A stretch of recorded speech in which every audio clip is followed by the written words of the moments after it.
Hello friends, once again welcome to Srujan's digital platform. In today's topic, we will study word problems related to linear equation in two variables. Okay? Simultaneous equation देखना है हमें, मतलब दो linear equation रहेंगे. अब आप देखिए यहाँ पे given condition क्या है? Perimeter of a rectangle is 40 centimeter. Length of rectangle is more than double its breadth by 2. Find करना है length and breadth. सबसे पहले जो फाइंड करना है उसे एक्स और वाई आप ले लीजिए. यहां पे हमें फाइंड करना है लेंथ एंड ब्रेड्थ, तो हम लेंगे let the length and breadth of rectangle be x centimetre and y centimetre respectively.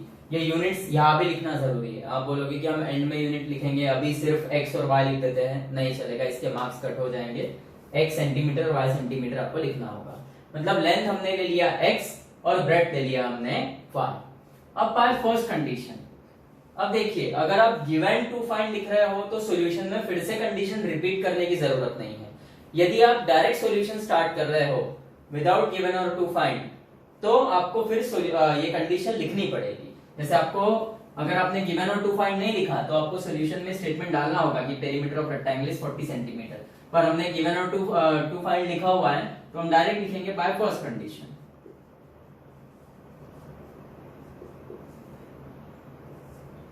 अब देखिए फर्स्ट कंडीशन क्या है, perimeter of rectangle is 40 centimetre. अब देखिए पेरीमीटर ऑफ रेक्टेंगल क्या रहता है, 2 इंटू लेंथ प्लस ब्रेड्थ. भले यहाँ पे हम फिर से लिख लेंगे ये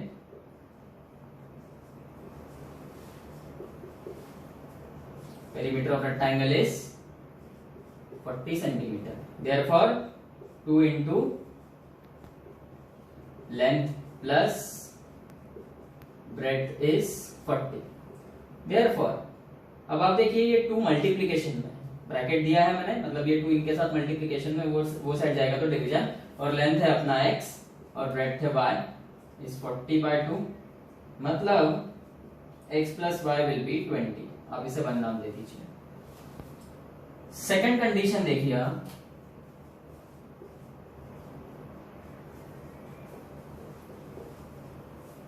bye second condition length of rectangle is more. Length क्या है x, मोर मतलब बड़ा है. ध्यान दो अच्छे से मैं क्या कर रहा हूं, बड़ा है. Then double its breadth, breadth है y उसका डबल, मतलब y प्लस 2 ऐसा नहीं होगा 2y, डबल करना है मतलब 2 से मल्टीप्लाई करना है. सो ये जो लेंथ है वो ब्रेड का जो डबल है उससे भी बड़ा है. कितने से बड़ा है, 2 से. अब देखो बड़ा कौन है, x, किससे बड़ा है, 2y से. तो इन्हें हमें इक्वल करना है. ओके हम इक्वालिटी सॉल्व कर रहे हैं, हम इनइक्वालिटी नहीं सॉल्व कर रहे हैं. Okay less than greater than ये इनइक्वालिटीज होती है. हाँ कंडीशन के हिसाब से हमने यहाँ पे लिखा कि length of rectangle is more, ये लेंथ है मोर है मतलब बड़ा है. Then double its breadth, breadth जो है y उसके डबल से भी बड़ा है. कितने से, 2 से. तो ये इक्वल कब हो गए, तो ये जो छोटा है इसमें आपको 2 ऐड कर दो तो ये इक्वल हो जाएंगे, या फिर जो बड़ा है उसमें से 2 माइनस करो. ओके सो हमने ये जो छोटा था 2y इसमें 2 ऐड कर दिया, तो अब ये होगा x 2y right hand side में लेफ्ट हैंड साइड में आएगा तो प्लस का हो जाएगा माइनस इज इक्वल टू 2. ये आ गए आपके दो इक्वेशंस, एक x plus y is 20, x minus 2y is 2. अब ये दो इक्वेशंस आपको सॉल्व करना है. हम पिछले सारे वीडियोस में सीख चुके हैं दो लीनियर इक्वेशंस कैसे सॉल्व किए जाते हैं. There is graphical method, Cramer's rule, elimination method, substitution method. तो कोई आप इनमें से किसी एक मेथड का यूज करके सॉल्व कीजिए तो आपका फाइनल आंसर आ जाएगा. आप इसे सॉल्व करोगे तो फाइनली आपका आंसर आएगा x is 14 and y is 6. सो आपको फाइनल आंसर लिखना होगा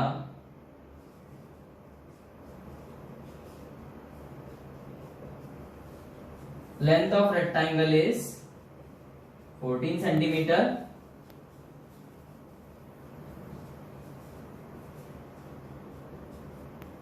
and breadth of rectangle is 6 centimetre. Okay next problem, sale of first day of analogue watches is 11, मतलब सेल के पहले दिन जो एनालॉग वॉचेस है वो 11 बिकी। ओके, 11 एनालॉग वॉचेस सेल हुई सेल के पहले दिन। ओके, सेल हुई मतलब SELL sale. Digital watches 6 digital watches sale हुई फर्स्ट डे। और जो टोटल अमाउंट मिला 11 एनालॉग वॉचेस और 6 डिजिटल वॉचेस बेचने के बाद जो टोटल अमाउंट मिला पहले दिन वो था 4330, 4330 रुपीज। वही सेकेंड डे पे 22 एनालॉग वॉचेस का सेल हुआ और 5 डिजिटल वॉचेस का सेल हुआ और जो टोटल अमाउंट मिला वो था 7330, मतलब 7330। हमें फाइंड करना है selling price of watches of each type. तो अब दो टाइप की वॉचेस है, एक एनालॉग वॉच है और एक डिजिटल वॉच है। तो हम क्या करेंगे, let the selling price of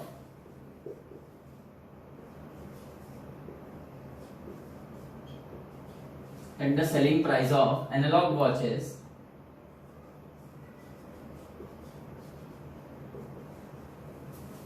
analogue watch and digital watch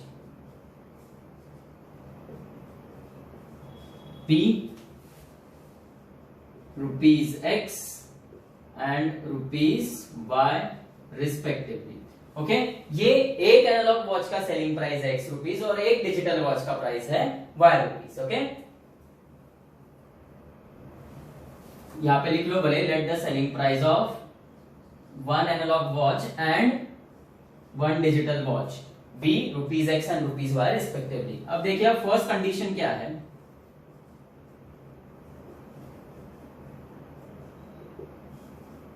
अब देखो एक एनालॉग वॉच की कीमत X रुपीस है, तो पहले दिन कितनी एनालॉग वॉचेस का सेल हुआ 11, तो 11 वॉच एनालॉग वॉचेस सेल करके कितना रुपया मिलेगा, एक सेल की तो X रुपीस, 11 सेल की तो क्या 11X प्लस, क्योंकि ये टोटल वॉचेस जो है ये सेल करके जो अमाउंट मिला है वो 4330 है, इसलिए प्लस करना पड़ रहा है। और डिजिटल वॉच का सेल कितना हुआ 6 डिजिटल वॉचेस का, एक की कीमत है Y रुपीस, तो 6 का होगा 6Y is equal to total amount कितना मिला 4330, इसे आप 1 नाम दे दीजिए। And by second condition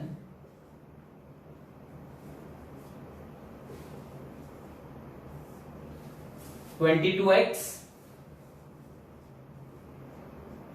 plus 5Y is 7330, 2 नाम दे दो। अब फर्स्ट और सेकंड कंडीशंस आपको मिल गए, अब आप इसे जो भी मेथड से सॉल्व करना है सॉल्व कीजिए, उससे X और Y का वैल्यू मिलेगा आपको।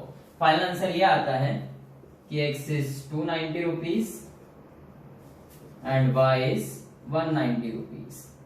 सो आंसर आएगा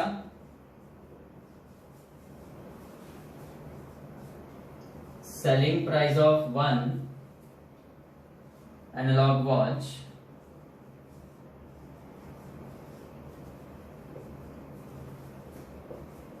is rupees 290 and selling price of one digital watch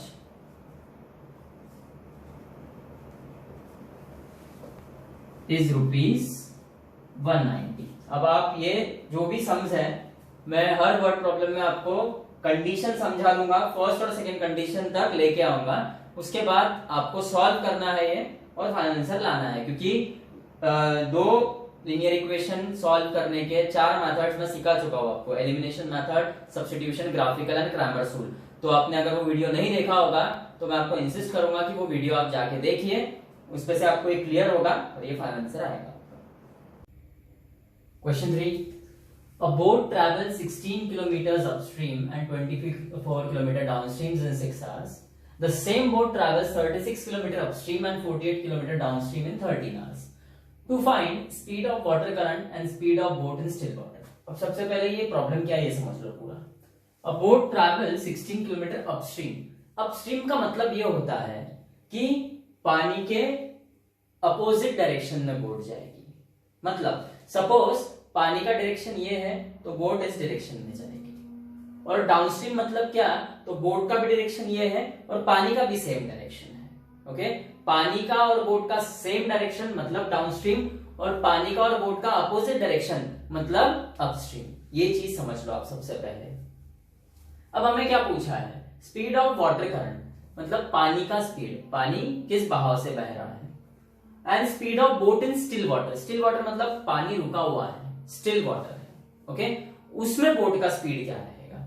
तो हम सबसे पहले लेंगे लेट द स्पीड ऑफ, हाँ अब इसमें speed of boat of x लेंगे हमेशा, ओके, और स्पीड ऑफ वाटर करंट आपको y लेना है, क्योंकि ये सब में हम ऐसा मानते हैं कि स्पीड ऑफ बोट हमेशा स्पीड ऑफ वाटर से ज्यादा रहेगा, ओके, सुनामी वगैरह बात अलग है, वो मत लाना इसमें, व्यंग है वो अलग, ओके, आपको स्पीड ऑफ बोट x लेना है और speed of water current y लेना है।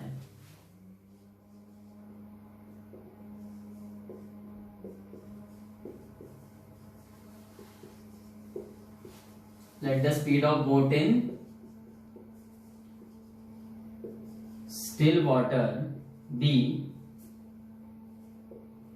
x kilometers per hour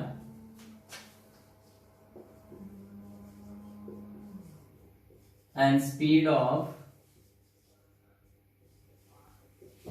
water current be y kilometers per hour, okay. अब देखिए स्पीड ऑफ बोट अपस्ट्रीम,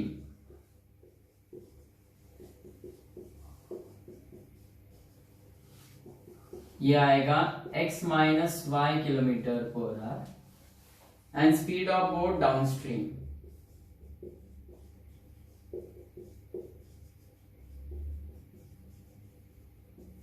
ये रहेगा x plus y kilometres per hour. अब आप देखिए ये सम स्पीड, डिस्टेंस और टाइम से रिलेटेड है। हमें क्या करना है, हमें इक्वेशन को किसी एक रूप में लाना है, या तो स्पीड में, या तो डिस्टेंस में, या तो टाइम में। अब देखिए सॉल्व कैसे होगा। वी नो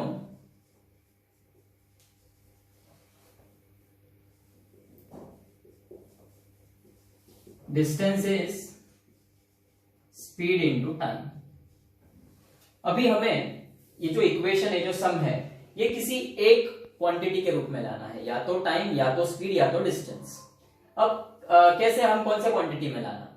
अब देखिए पूछा क्या है, स्पीड पूछा है, तो हमें स्पीड के रूप में नहीं लाना है इक्वेशन। आपको क्या दिया है डायरेक्टली, डिस्टेंस आपको डायरेक्ट पता है कि बोट जब पहली बार अपस्ट्रीम जा रही है तो वो 16 किलोमीटर जा रही है, जब वो वापस आ रही है तो 24 किलोमीटर जा रही है, तो आपको एक्चुअल डिस्टेंस पता है। आपको इनडायरेक्टली क्या पता है, टाइम।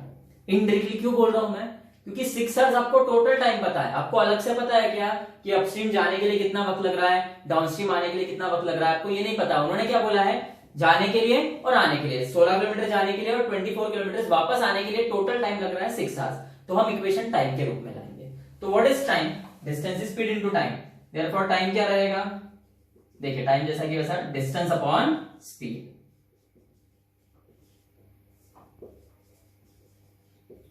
तो अब देखिए पहली कंडीशन क्या आएगी,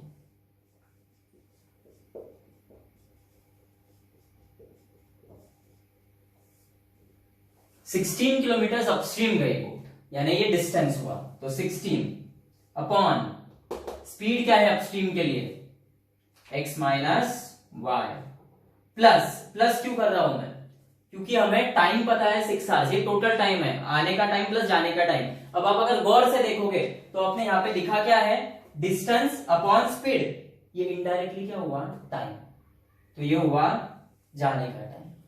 अब रही है डाउनस्ट्रीम, तो डिस्टेंस है 24 और स्पीड रहेगा x प्लस वाई, तो ये टोटल टाइम है 6 hours. And by second condition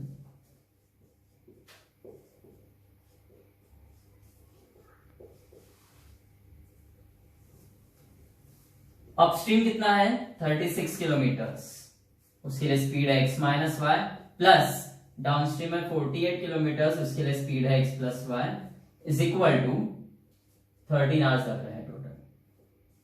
अब आप देखिए जब भी आप टाइम, डिस्टेंस और स्पीड के सम सॉल्व करते हैं तो आपको पूरा इक्वेशन किसी क्वांटिटी के रूप में लाना होता है। अगर आप यहाँ पे गौर करेंगे तो ये देखिए 6 आवर्स, ये तो डायरेक्टली टाइम है, 13 आवर्स ये डायरेक्टली टाइम है, पर ये जो है ये इनडायरेक्टली टाइम को ही रिप्रेजेंट कर रहा है।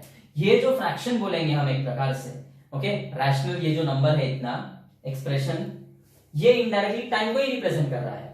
16 किलोमीटर्स अपॉन ये स्पीड है, तो distance upon speed is nothing but time, plus again distance upon speed is nothing but time, मतलब ये है time plus time is equal to time. तो आपको ये फाइनलाइज करना होता है इक्वेशन बनाने के पहले कि आप कौन से क्वांटिटी के रूप में इक्वेशन बनाना चाहते हो। और जैसे मैं आपको थोड़ी देर पहले बोला कि जो क्वांटिटी पूछी है, जैसे स्पीड पूछा है, तो हम स्पीड के रूप में इक्वेशन नहीं बनाते आमतौर पे, और जो डायरेक्टली एक्चुअल क्वांटिटी दे दी है, जैसे आपको पता है बोट जो है 16 किलोमीटर अपस्ट्रीम जा रही है और 24 किलोमीटर डाउनस्ट्रीम आ रही है, मतलब एग्जैक्टली आपको टाइम पता है, सॉरी एग्जैक्टली आपको डिस्टेंस पता है, तो हम डिस्टेंस के रूप में भी इक्वेशन नहीं तैयार करते हैं। हाँ, हम किसके रूप में इक्वेशन तैयार करते हैं, जो क्वांटिटी हमें दी है पर इनडायरेक्टली। जैसे 6 आवर्स दिया है, तो आपको पता है क्या कि जाने के लिए कितना टाइम लग रहा है, आने के लिए कितना टाइम नहीं, आपको टोटल टाइम पता है 6 आवर्स, तो हमने ये दोनों इक्वेशंस टाइम के रूप में निकाले हैं। ओके, अब हम ये इक्वेशन सॉल्व करें। तो हम दो इक्वेशंस निकाल चुके हैं, 16 upon x minus y plus 24 upon x plus y 6, और सेकंड इक्वेशन है 36 upon x minus y plus 48 upon x plus y is equal to 30। यदि आपको याद होगा तो कुछ लेक्चर्स पहले हमने वीडियोस देखे थे, वो थे equations reducible to linear equations into variables, और उसमें हम क्या करते थे, जैसे ये 16 अपॉन एक्स माइनस वाई है, तो इसको हम लिखते थे 16 into 1 upon x minus y, plus 24 upon x plus y को हम लिखेंगे 24 into 1 upon x plus y, और फिर हम सब्स्टिट्यूट करते हैं, substitute 1 upon x minus y is a and 1 upon x plus y is b. Therefore equations becomes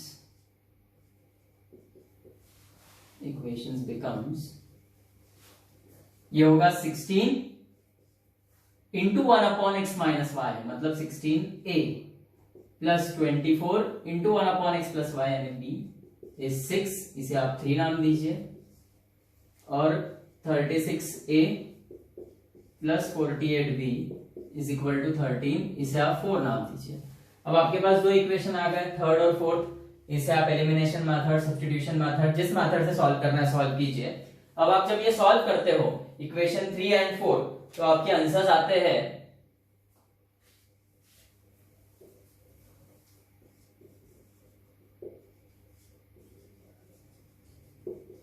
solving equations 3 and 4, a is 1/4 and b is 1/12।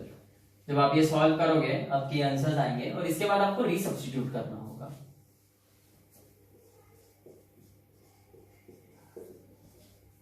Resubstitute 1 upon x minus y is a and 1 upon x plus y is b, मतलब 1 upon x minus y is a 1/4 आने वाला है, and 1 upon x plus y is b which will be 1/12।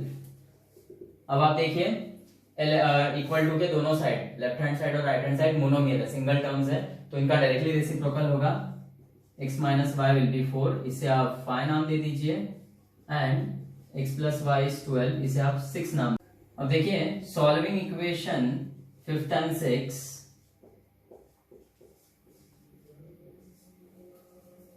we get x is equal to 8, और ये speed है, okay, सो हम लेंगे kilometres per hour and y is 4 kilometres per our. ये आपको सॉल्व करके देखना है, ओके, और फाइनल आंसर आएगा speed of boat in still water is 8 kilometers per hour and speed of water current